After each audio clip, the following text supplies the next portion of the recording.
अस्सलाम अलैकुम फ्रेंड्स। आज अब फिर वापस आ गए हैं एक और खौफनाक और पुरस्रार कहानी के साथ।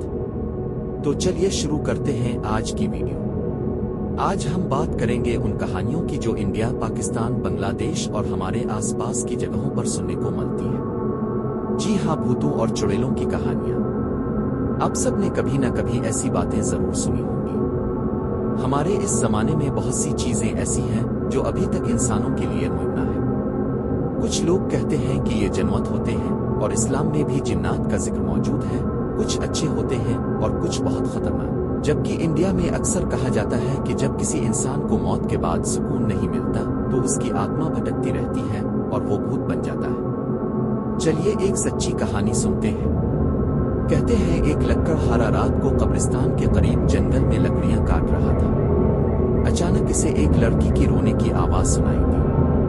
वो डर के बावजूद इस तरफ गया और वहां एक औरत को बैठा पाया। औरत ने बताया कि इसके मामा पापा ने इसकी शादी एक घर में की थी, लेकिन जहेज न देने की वजह से इसे घर से निकाल दिया गया। लकड़हारे ने कहा, तो अपने घर वापस क्यों नहीं जाती?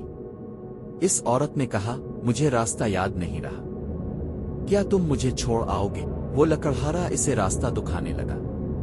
लड़की पीछे पीछे चलती रही, लेकिन अचानक छन छन की आवाज आने लगी, जैसे जेवर बज रहा हो। लकड़हारे ने पलट कर देखा और वो औरत अचानक गायब थी। फिर इसने ऊपर निगाह डाली तो होश अलफाड़ गए।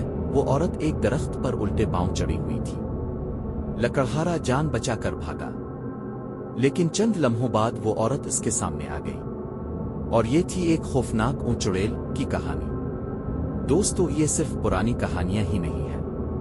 मेरी अपनी वालिदा ने भी एक वाकया देखा है।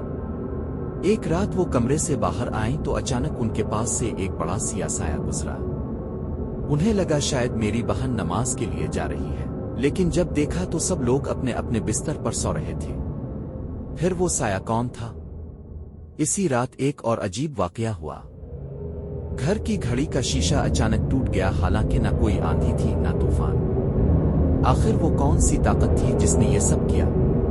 तो दोस्तों, ये थी चंद पुरस्रार कहानियां भूतों और चुड़ैलों की। आपको क्या लगता है, क्या ये सब हकीकत है या सिर्फ कहानियां हैं? अपनी राय कमेंट में जरूर दें। अल्लाह हाफिज।